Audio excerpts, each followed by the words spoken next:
And last night, the Louisiana Sports Hall of Fame and Northwest Louisiana History Museum in Natchitoches held a reunion for those who worked behind the scenes on the film set Steel Magnolias.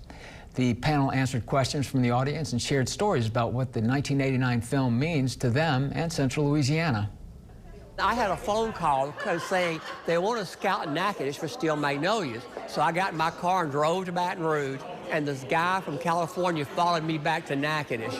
I knew, he said the determining factor on shooting here would have to be a place to do interior shooting in shots.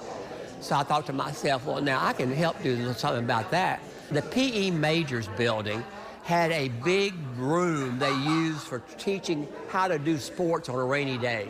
It was no equipment in there, just a big space. And I went in there with a key and turned the door open, opened the door and turned the light switch on. And the guy says from California, "This is bigger than the studio so-and-so in Burbank." He says, "This is a great studio place to have a studio." And that was a convincing factor. There was a sound stage. And it was just a great experience. It was so Natchitoches. That's what it's proved at. People come here just because they filmed Steel Magnolias. Everybody wants to see where they had the movie made. And there's some locations, you can still see a few places in town where, you know, the sound stage is now a P.E. Majors building. But there are other places in town where you can go around and look at. It's popular, it's a tourist attraction.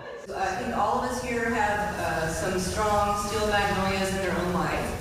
I grew up here, so I was, you know, a young teenager when that movie was being filmed here, so I have lots of fond memories. I just think we were all kind of just overwhelmed and flabbergasted that all of these famous people were here. We all wanted to be in the movie. Many of us went to try and be extras. I think I got my photograph taken and I was never called. Well, it brought in even more tourism, I think, than we already had. I mean, we were a tourist town in the first place, but it skyrocketed because that movie is so popular all around the country and really the world. So I think a lot of people have come just to see the places where things were being filmed. And as many people touched upon in the panel, we all use it as a touching point, like a touch point when we're talking to other people who aren't from here. Like, well, I'm from the town, you know, Steel Magnolias, you know that movie? That's where I'm from.